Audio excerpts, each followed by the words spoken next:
Hi, students, let's get started with the subject India and the Contemporary World 1, Chapter 5.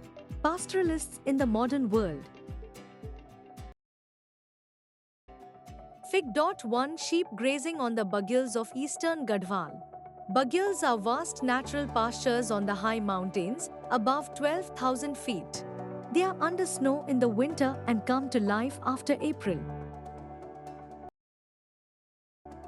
At this time, the entire mountainside is covered with a variety of grasses, roots and herbs.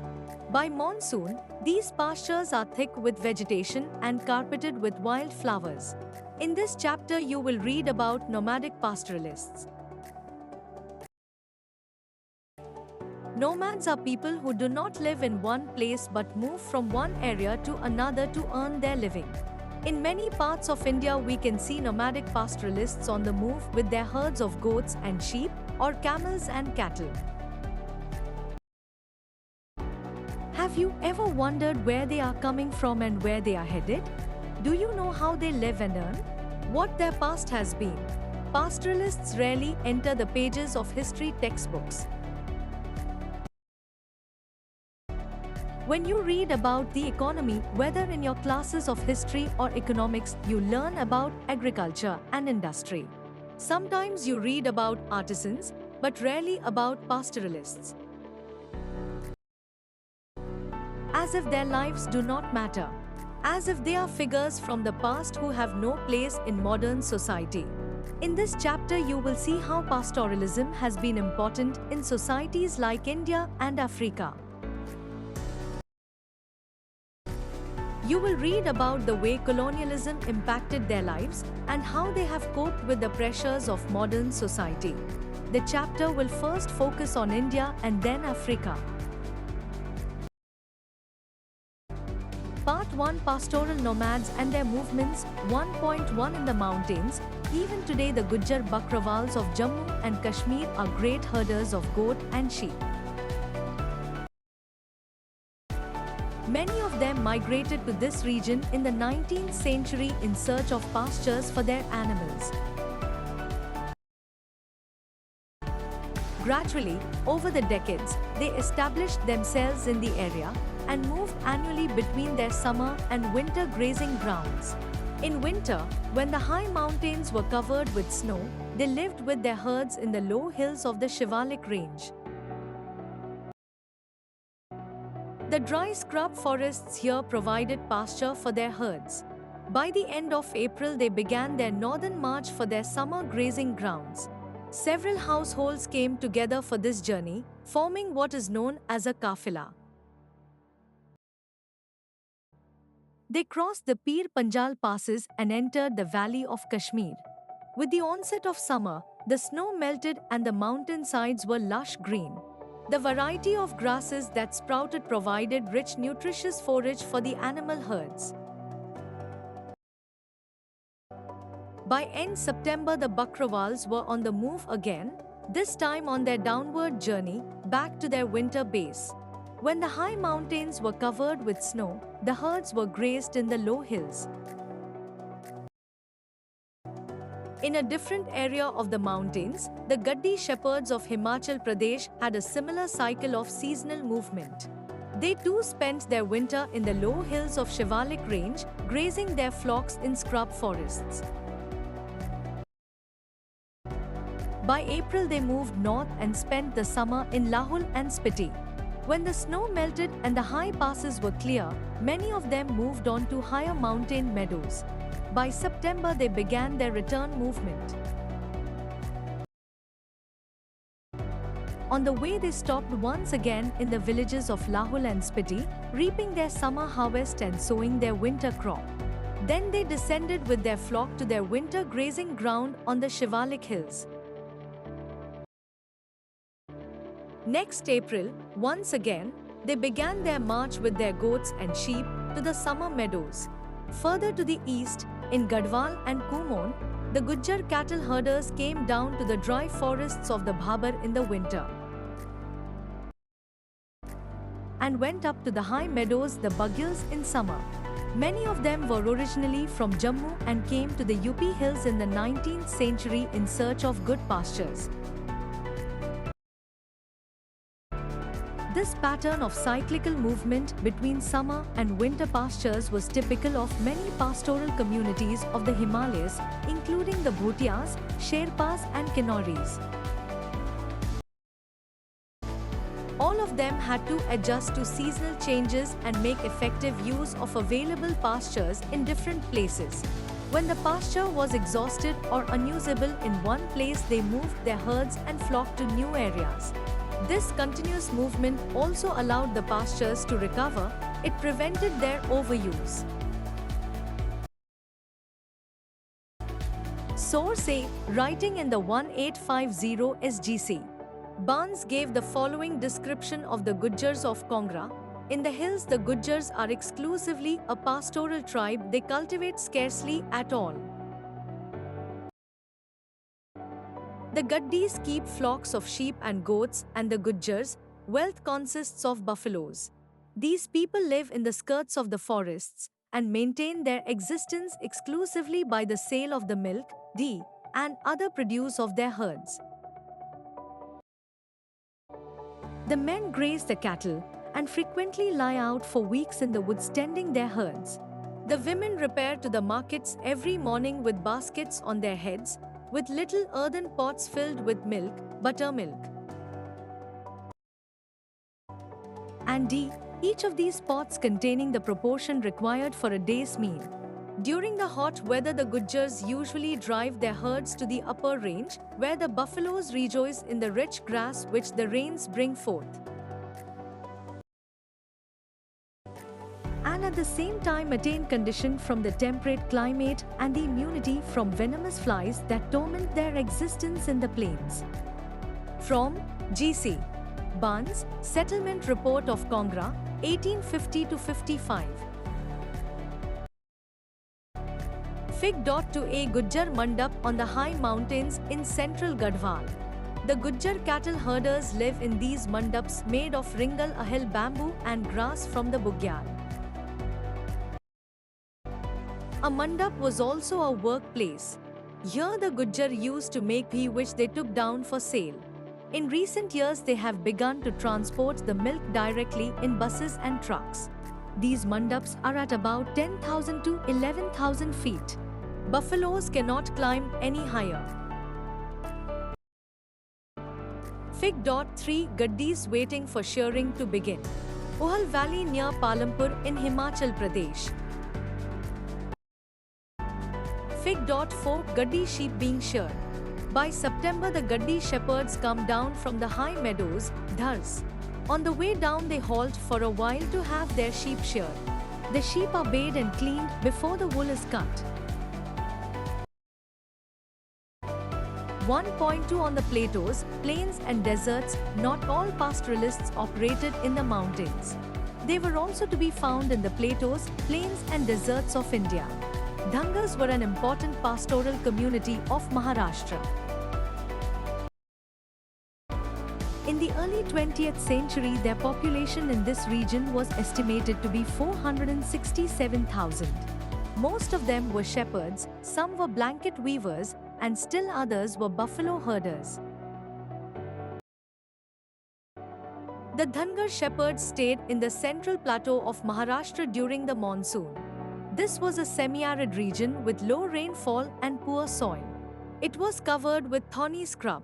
Nothing but dry crops like bajra could be sown here. In the monsoon, this tract became a vast grazing ground for the Dhangar flocks. By October, the Dhangars harvested their bajra and started on their move west. After a march of about a month, they reached the Konkan. This was a flourishing agricultural tract with high rainfall and rich soil. Here the shepherds were welcomed by Konkani peasants. After the Kharif harvest was cut at this time, the fields had to be fertilized and made ready for the Rabi harvest. Dhangar flocks manured the fields and fed on the stubble. The Konkani peasants also gave supplies of rice which the shepherds took back to the plateau where grain was scarce.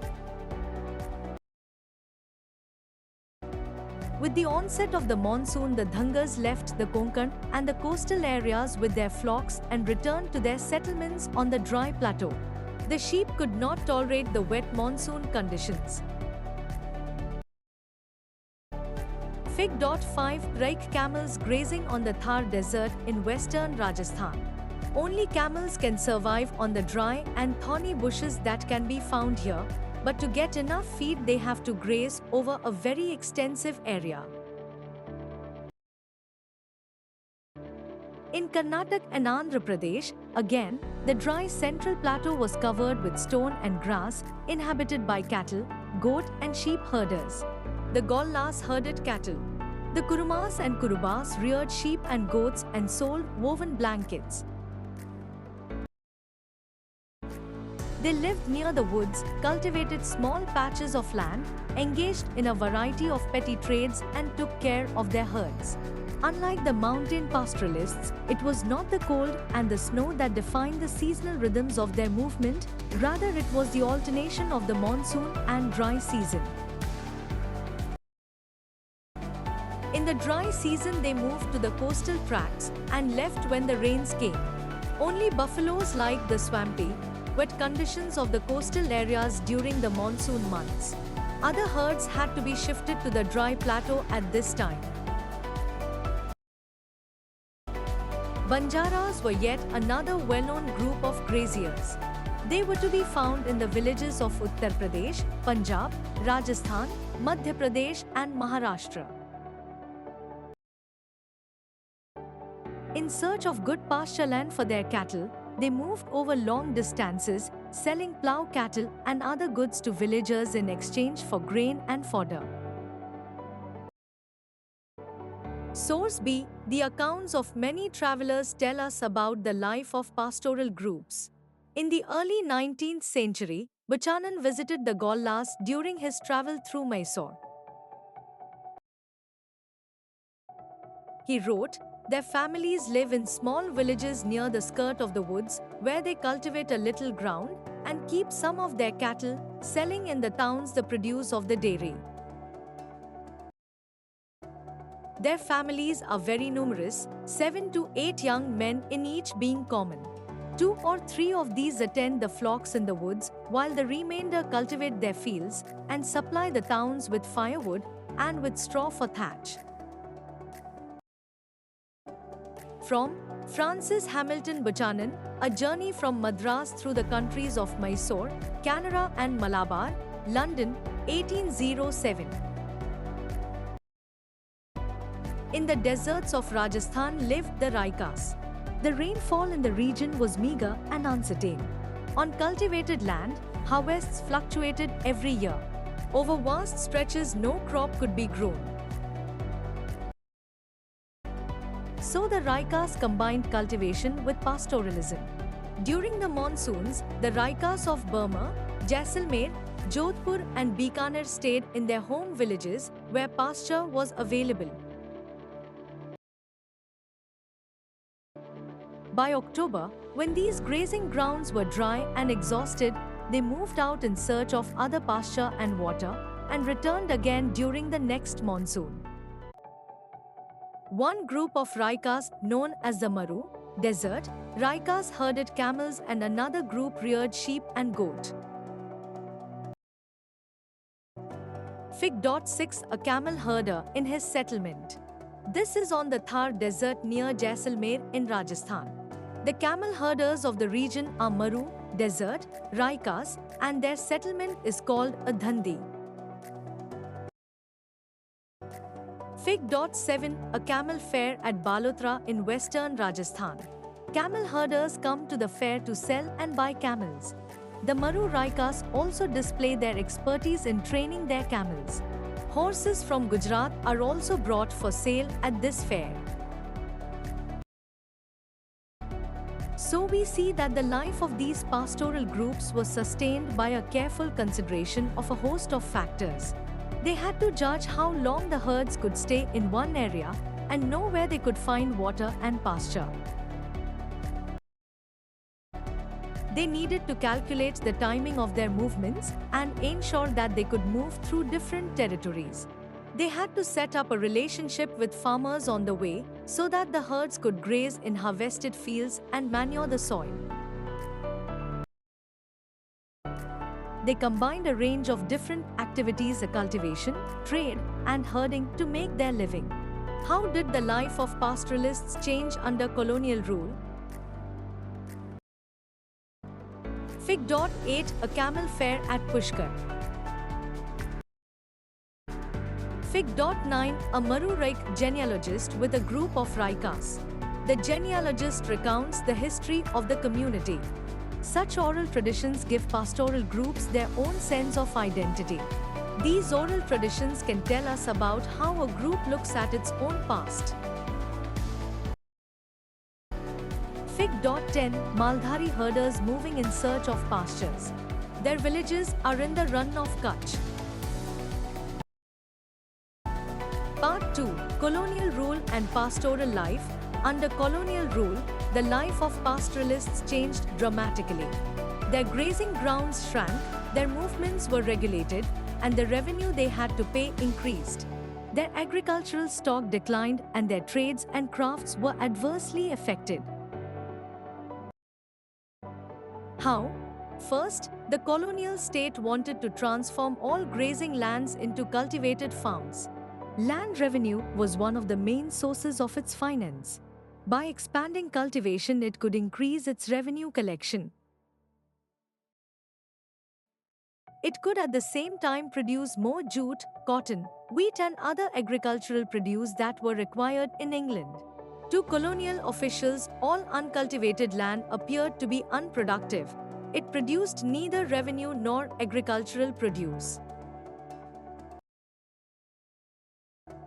It was seen as wasteland that needed to be brought under cultivation.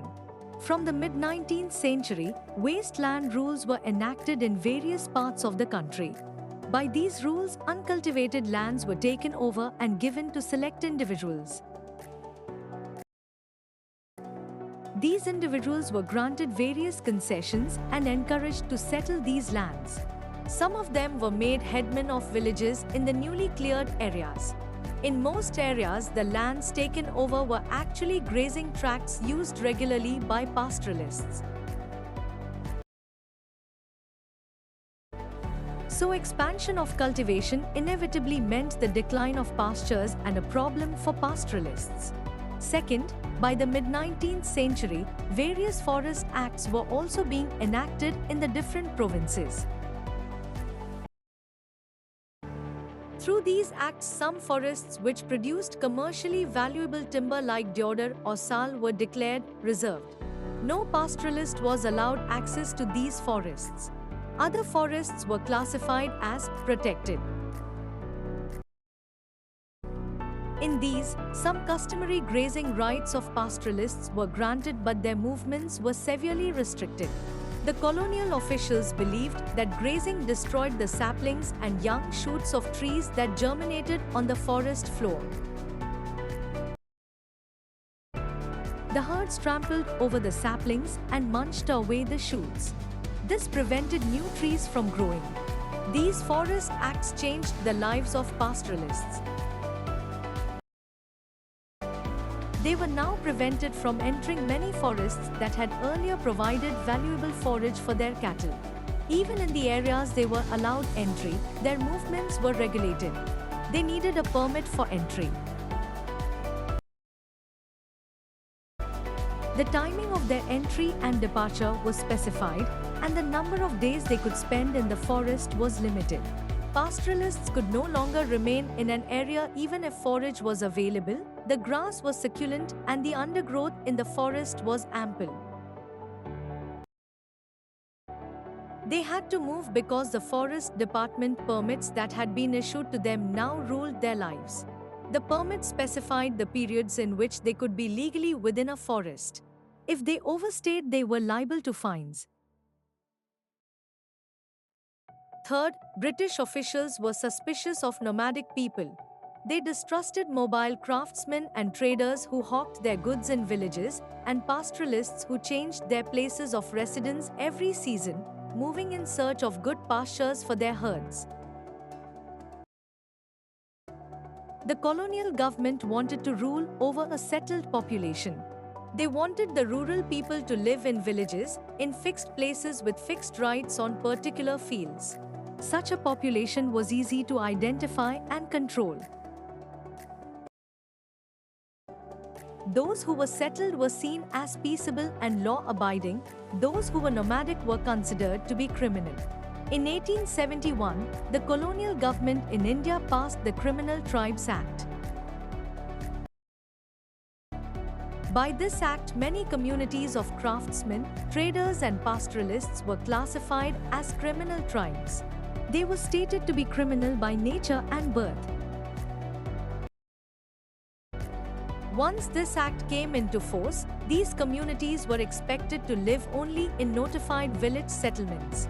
They were not allowed to move out without a permit.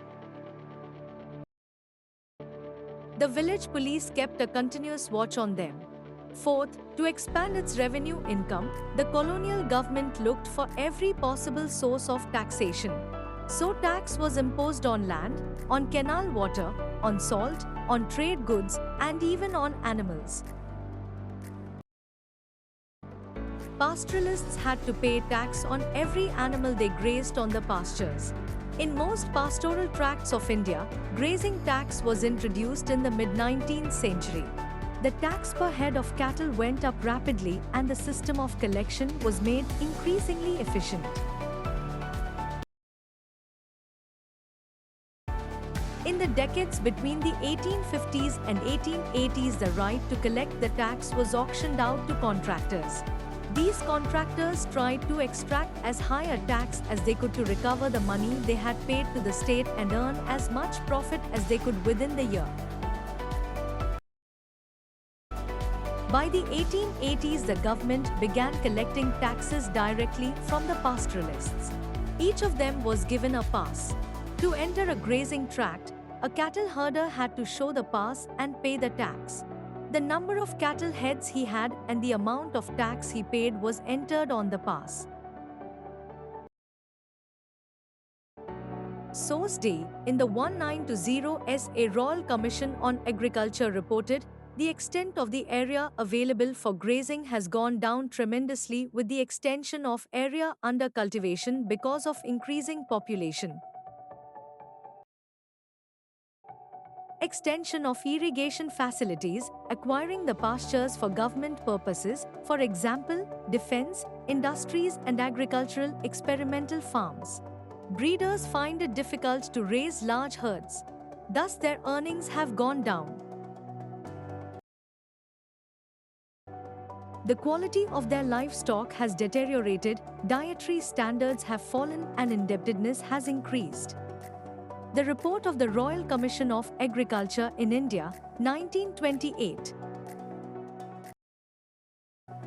2.1 How did these changes affect the lives of pastoralists? These measures led to a serious shortage of pastures. When grazing lands were taken over and turned into cultivated fields, the available area of pastureland declined. Similarly, the reservation of forests meant that shepherds and cattle herders could no longer freely pasture their cattle in the forests. As pasturelands disappeared under the plough, the existing animal stock had to feed on whatever grazing land remained. This led to continuous intensive grazing of these pastures. Usually nomadic pastoralists grazed their animals in one area and moved to another area. These pastoral movements allowed time for the natural restoration of vegetation growth. When restrictions were imposed on pastoral movements, grazing lands came to be continuously used and the quality of pastures declined. This in turn created a further shortage of forage for animals and the deterioration of animal stock. Underfed cattle died in large numbers during scarcities and famines. Fig. 11 Pastoralists in India. This map indicates the location of only those pastoral communities mentioned in the chapter. There are many others living in various parts of India. 2. Point 2. How did the pastoralists cope with these changes? Pastoralists reacted to these changes in a variety of ways. Some reduced the number of cattle in their herds since there was not enough pasture to feed large numbers.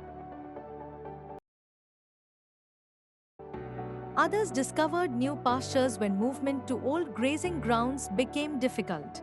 After 1947, the camel and sheep herding Raikas, for instance, could no longer move into Sindh and graze their camels on the banks of the Indus, as they had done earlier.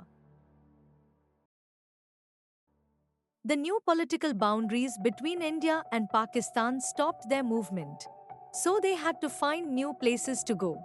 In recent years, they have been migrating to Haryana, where sheep can graze on agricultural fields after the harvests are cut.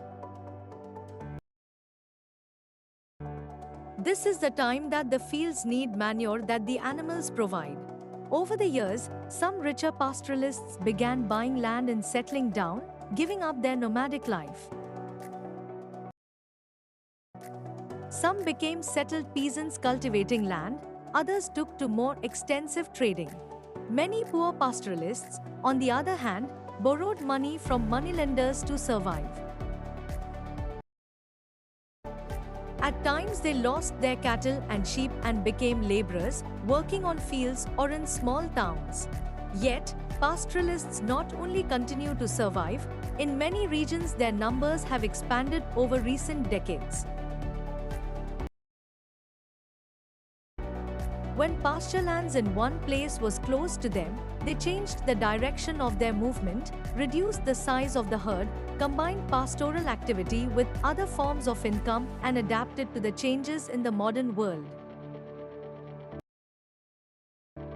Many ecologists believe that in dry regions and in the mountains, pastoralism is still ecologically the most viable form of life. Such changes were not experienced only by pastoral communities in India. In many other parts of the world, new laws and settlement patterns forced pastoral communities to alter their lives. How did pastoral communities elsewhere cope with these changes in the modern world? Part 3. Pastoralism in Africa. Let us move to Africa, where over half the world's pastoral population lives. Even today, over 22 million Africans depend on some form of pastoral activity for their livelihood. They include communities like Bedouins, Berbers, Maasai, Somali, Boran and Turkana. Most of them now live in the semi-arid grasslands or arid deserts where rain-fed agriculture is difficult. They raise cattle, camels, goats, sheep and donkeys, and they sell milk, meat, animal skin and wool. Some also earn through trade and transport, others combine pastoral activity with agriculture, still others do a variety of odd jobs to supplement their meager and uncertain earnings from pastoralism. Like pastoralists in India, the lives of African pastoralists have changed dramatically over the colonial and post-colonial periods. What have these changes been? We will discuss some of these changes by looking at one pastoral community, the Maasai, in some detail. The Maasai cattle herders live primarily in East Africa, 300,000 in southern Kenya and another 150,000 in Tanzania. We will see how new laws and regulations took away their land and restricted their movement. This affected their lives in times of drought and even reshaped their social relationships. Fig. 12. The view of Maasai land with Kilimanjaro in the background. Forced by changing conditions, the Maasai have grown dependent on food produced in other areas such as maj meal, rice, potatoes, cabbage. Traditionally, the Maasai frowned upon this. Maasai believed that tilling the land for crop farming is a crime against nature. Once you cultivate the land, it is no longer suitable for grazing. Courtesy, the Maasai Association. Fig.13 Pastoral communities in Africa. The inset shows the location of the Maasais in Kenya and Tanzania. 3.1 Where have the grazing lands gone? One of the problems the Maasais have faced is the continuous loss of their grazing lands. Before colonial times, Maasaland stretched over a vast area from North Kenya to the steppes of northern Tanzania. In the late 19th century, European imperial powers scrambled for territorial possessions in Africa, slicing up the region into different colonies. In 1885, Maasaland was cut into half with an international boundary between British Kenya and German Tanganyika. Subsequently, the best grazing lands were gradually taken over for white settlement and the Maasai were pushed into a small area in South Kenya and North Tanzania. The Maasai lost about 60% of their pre-colonial lands. They were confined to an arid zone with uncertain rainfall and poor pastures. From the late 19th century, the British colonial government in East Africa also encouraged local peasant communities to expand cultivation. As cultivation expanded, pasture lands were turned into cultivated fields. In pre-colonial times, the Maasai pastoralists had dominated their agricultural neighbors both economically and politically. By the end of colonial rule, the situation had reversed.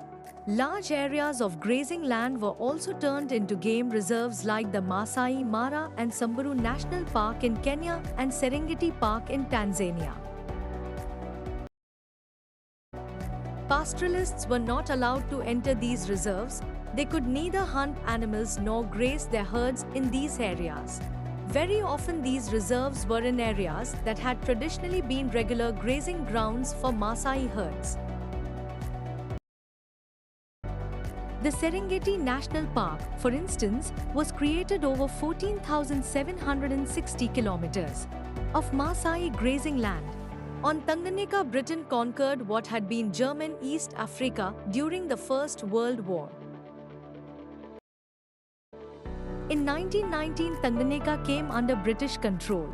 It attained independence in 1961 and united with Zanzibar to form Tanzania in 1964. Fig.14 Without grass, livestock, cattle, goats and sheep are malnourished, which means less food available for families and their children. The areas hardest hit by drought and food shortage are in the vicinity of Amboseli National Park, which last year generated approximately 240 million Kenyan shillings, estimated $3.5 million US, from tourism. In addition, the Kilimanjaro water project cuts through the communities of this area, but the villagers are barred from using the water for irrigation or for livestock. Courtesy, the Maasai Association. Fig.15 The title Maasai derives from the word Ma. Maasai means my people. The Maasai are traditionally nomadic and pastoral people who depend on milk and meat for subsistence. High temperatures combine with low rainfall to create conditions which are dry, dusty, and extremely hot. Drought conditions are common in this semi-arid land of equatorial heat. During such times, pastoral animals die in large numbers. Courtesy, the Maasai Association. Source E. Pastoral communities elsewhere in Africa faced similar problems. In Namibia, in southwest Africa, the Kaokoland herders traditionally moved between Kaokoland and nearby Ovamboland, and they sold skin, meat and other trade products in neighboring markets. All this was stopped with the new system of territorial boundaries that restricted movements between regions. The nomadic cattle herders of Kaokoland in Namibia complained, "We have difficulty. We cry. We are imprisoned. We do not know why we are locked up. We are in jail." We have no place to live. We cannot get meat from the south. Our sleeping skins cannot be sent out. Ovambolan is closed for us. We lived in Ovambolan for a long time. We want to take our cattle there, also our sheep and goats. The borders are closed. The borders press us heavily. We cannot live. Statement of Kaukoland Herders, Namibia, 1949. Quoted in Michael Bollig, The Colonial Encapsulation of the Northwestern Namibian Pastoral Economy, Africa 68, 4, 1998. Source F. In most places in colonial Africa, the police were given instructions to keep a watch on the movements of pastoralists and prevent them from entering white areas. The following is one such instruction given by a magistrate to the police in Southwest Africa, restricting the movements of the pastoralists of Kaukoland in Namibia. Passes to enter the territory should not be given to these natives unless exceptional circumstances necessitate their entering. The object of the above proclamation is to restrict the number of natives entering the territory and to keep a check on them, and ordinary visiting passes should therefore never be issued to them. Kaukowel permits to enter, Magistrate to Police Station Commanders of Outjo and Kamanjab, 24 November 1937. The loss of the finest grazing lands and water resources created pressure on the small area of land that the Maasai were confined within. Continuous grazing within a small area inevitably meant a deterioration of the quality of pastures. Fodder was always in short supply. Feeding the cattle became a persistent problem. 3. To the borders are closed. In the 19th century, African pastoralists could move over vast areas in search of pastures. When the pastures were exhausted in one place, they moved to a different area to graze their cattle. From the late 19th century, the colonial government began imposing various restrictions on their mobility. Like the Maasai, other pastoral groups were also forced to live within the confines of special reserves. The boundaries of these reserves became the limits within which they could now move. They were not allowed to move out with their stock without special permits, and it was difficult to get permits without trouble and harassment. Those found guilty of disobeying the rules were severely punished. Pastoralists were also not allowed to enter the markets in white areas. In many regions, they were prohibited from participating in any form of trade. White settlers and European colonists saw pastoralists as dangerous and savage people with whom all contact had to be minimized. Cutting off all links was, however, never really possible because white colonists had to depend on black labor to bore mines and build roads and towns. The new territorial boundaries and restrictions imposed on them suddenly changed the lives of pastoralists. This adversely affected both their pastoral and trading activities. Earlier, pastoralists not only looked after animal herds but traded in various products. The restrictions under colonial rule did not entirely stop their trading activities, but they were now subject to various restrictions. 3.3 When pastures dry, drought affects the life of pastoralists everywhere. When rains fail and pastures are dry, cattle are likely to starve unless they can be moved to areas where forage is available. That is why, traditionally, pastoralists are nomadic, they move from place to place. This nomadism allows them to survive bad times and avoid crises. But from the colonial period, the Maasai were bound down to a fixed area, confined within a reserve, and prohibited from moving in search of pastures. They were cut off from the best grazing lands and forced to live within a semi-arid tract prone to frequent droughts. Since they could not shift their cattle to places where pastures were available, large numbers of Maasai cattle died of starvation and disease in these years of drought.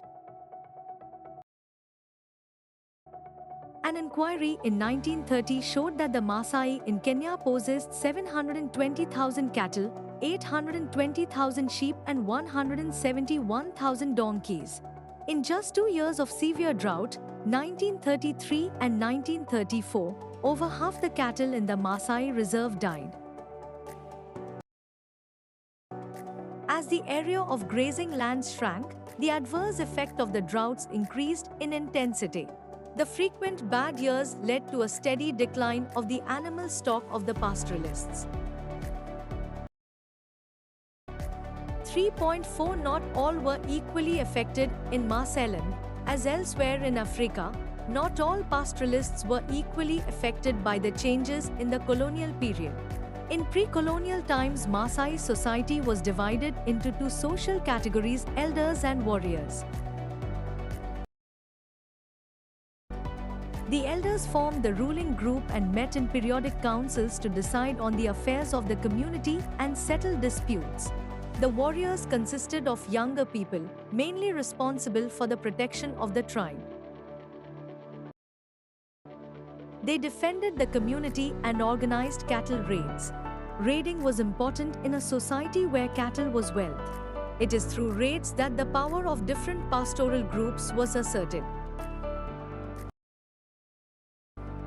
Young men came to be recognized as members of the warrior class when they proved their manliness by raiding the cattle of other pastoral groups and participating in wars.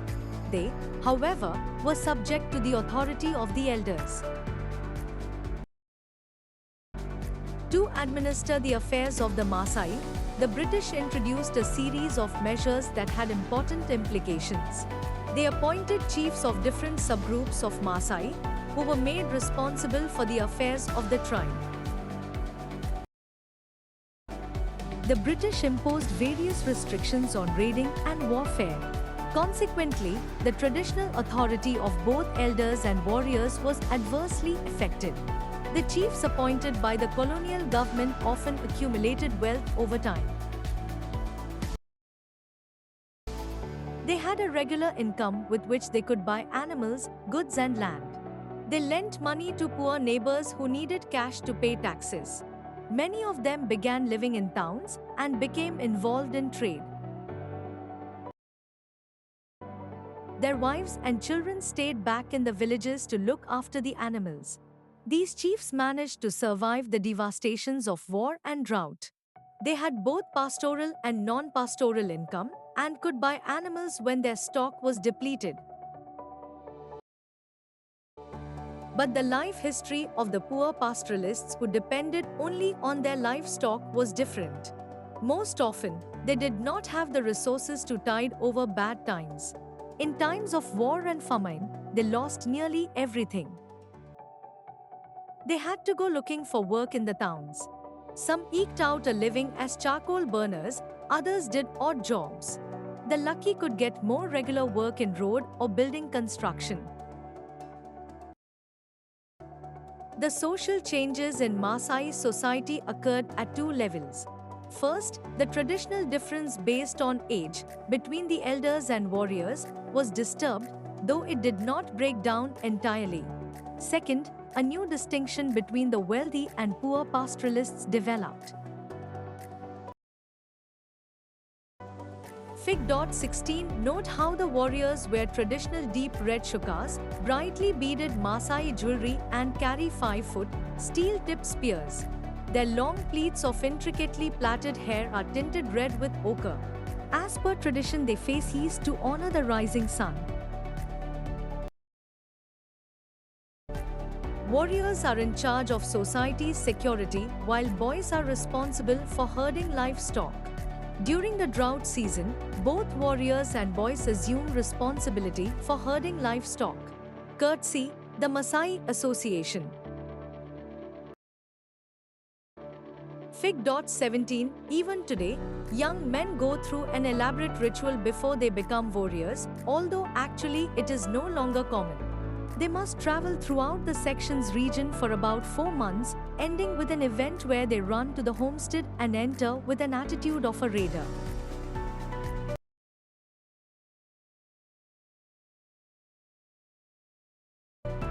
During the ceremony, boys dress in loose clothing and dance non-stop throughout the day. This ceremony is the transition into a new age. Girls are not required to go through such a ritual. Courtesy, the Maasai Association. Conclusion: so we see that pastoral communities in different parts of the world are affected in a variety of different ways by changes in the modern world. New laws and new borders affect the patterns of their movement. With increasing restrictions on their mobility, pastoralists find it difficult to move in search of pastures. As pasture lands disappear, grazing becomes a problem, while pastures that remain deteriorate through continuous overgrazing. Times of drought become times of crisis, when cattle die in large numbers. Yet, pastoralists do adapt to new times. They change the paths of their annual movement, reduce their cattle numbers, press for rights to enter new areas, exert political pressure on the government for relief, subsidy, and other forms of support, and demand a right in the management of forests and water resources. Pastoralists are not relics of the past. They are not people who have no place in the modern world. Environmentalists and economists have increasingly come to recognize that pastoral nomadism is a form of life that is perfectly suited to many hilly and dry regions of the world. Fig.18 A Raik shepherd on Jaipur Highway. Heavy traffic on highways has made migration of shepherds a new experience. Thanks for watching.